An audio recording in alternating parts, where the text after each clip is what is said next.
You lure your puppy into the crate with a treat, and the second they've eaten it, they're trying to get straight back out. Maybe it's the opposite. Your crate's fine at night, but during the daytime, they just won't go anywhere near it. If either of those things sound familiar, I want to stop you because neither mean that crate training has failed. It just means there's a couple of small, really common mistakes that have crept in. And once you can see them, they're genuinely easy to fix. In this video, I'm going to go through the crate training mistakes that I see most often with Cockapoo families, what's actually happening, and what to do instead. Crate training does come up in almost every conversation I have with new Cockapoo puppy owners. And it's rarely the crate itself that's the problem. It's usually a handful of small habits that quietly work against what you're trying to build. So let's get into it. Here's a shift I want you to take from this video.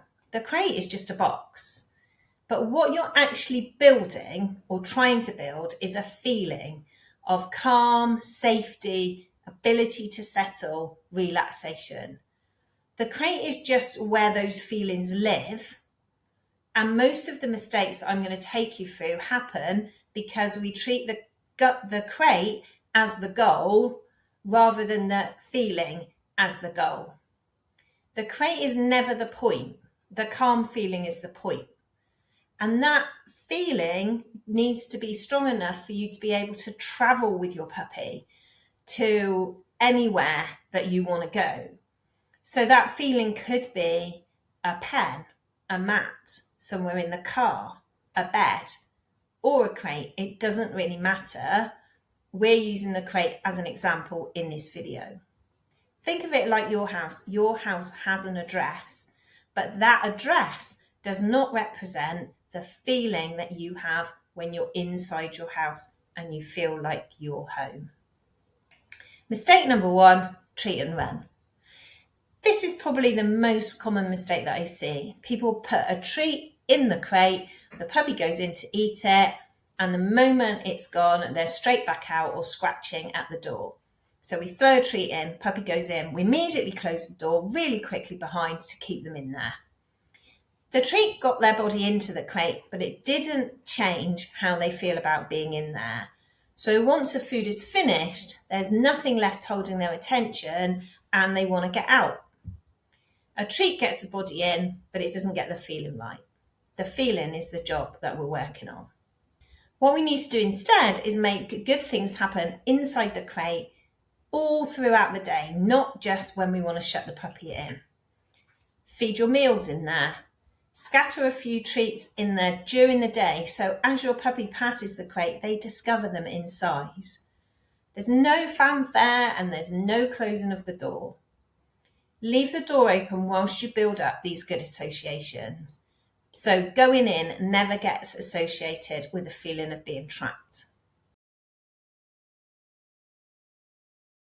Expecting the same behaviour from the crate at day and night times. A lot of owners tell me that their puppy sleeps fine in the crate at night, but just won't go near it during the day, and they assume that something's wrong. But nothing's wrong, because daytime sleep and nighttime sleep are not the same thing. At night, there is nothing competing with sleep. The whole house is quiet. It's a natural sleep and rest time.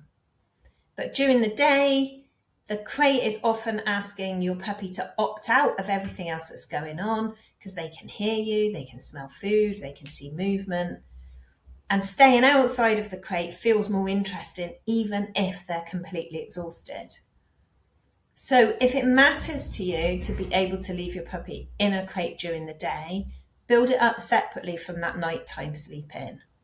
Calm, low-key sessions during quieter parts of the day, after a walk, after a meal, and don't expect the same crate that works beautifully at 9 p.m. to compete with a busy afternoon when the kids have just got home from school. Mistake 3 is making it a big deal. This one is really well-meaning, but it does work directly against you, because if we give lots of fuss when we put your puppy in the crate and lots of fuss when you get them out, with big excited hellos and lots of reassuring goodbyes, you're going to teach your puppy that going in and out is exciting, and these become emotionally loaded events, which makes the bit that you want, that quiet settle in between, much harder for your puppy to find. So we do calm in and calm out. No big build up either way. If you're settling them at night in a crate, it matters even more. Keep the lights low, keep your voice quiet, no play, no chat. If they need the toilet in the middle of the night, out, toilet, done, back into bed. If they don't need anything, but they've just woken up, be boring. Boring will always win. Mistake number 4 is treating the crate as the only safe space in the house. So if the crate is the only place your puppy ever learns to settle, it's going to be a little bit of a fragile setup. We want to use it initially until your puppy learns that they can switch off from everything else that is going on inside the house and settle themselves into a deep sleep.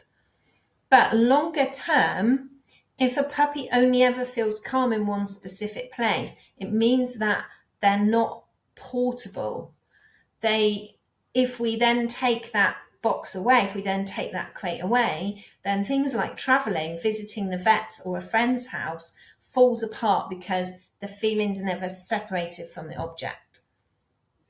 So as soon as you possibly can, once your puppy's really settled inside their crate or pen area, you can start to take that calm settling behaviour to more than one place. It might be your living room of an evening. It might be a pen or a mat by the side of your chair. It might be the back seat of a car with them being clipped in. So they learn when you're not doing anything or when nothing in particularly interesting has happened, just go and settle. And they also learn that when they feel tired, the best thing they can do is go and settle themselves. Mistake number 5 is using the crate all year round, all weathers. We've had a really bad spell of recent hot weather, and covering the crate in a corner where the sun might be coming in is not going to be conducive to your puppy settling in there. So think about changing things when it's hot. Take the cover off and replace it with a really thin, breathable cover, or leave the back and the sides open. Make sure the crate is not in direct sunlight and away from radiators or warm walls. Sometimes you just need to move the location, not the crate itself. And make sure there's water inside. I recommend a bowl that clips onto the side of the crate. So you might need to change things as conditions change. In the winter, add more blankets, add more covers to the crate, pop the crate in a warmer area where it's free from drafts. Here's what I'd love you to focus on this week. Pick one of those 5 mistakes that you're making. It might be luring your puppy in with a treat, and just work on that one. So if it's treat and run, start by feeding their meals in there every day with the door open. If it's day versus night, start making night times really, really boring. If it's big departures, practice calm in and calm out with no fuss at all. You don't need to overhaul everything at once, but just pick the thing that you think is having the most impact. Most crate training problems aren't a sign that crate training is going to fail. It's us as humans going too fast too soon before your puppy's built up a feeling of safety in there. So we want to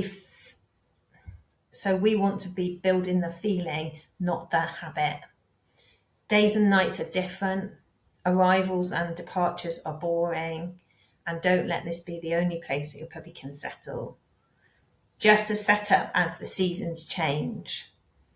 Remember to think of the feeling as the goal rather than the crate as being the goal. The crate is just an address. It's just the number of your house. If sleep and settling is something that you're working on right now, I have a free sleep guide that walks you through exactly how to build calm, settled sleep with your Cockapoo puppy. I'll pop the link in the description below. If you'd like more information on stuff like this, the best thing you can do is sign up to my newsletter, and I'll put the link to that in the description below. If you're really struggling and you just want eyes on your puppy, then I do have limited spots available for one-to-one help. So I get to help you with your puppy in your particular situation. I'll pop the link to that in the description below as well. Until then, I'll see you in the next video.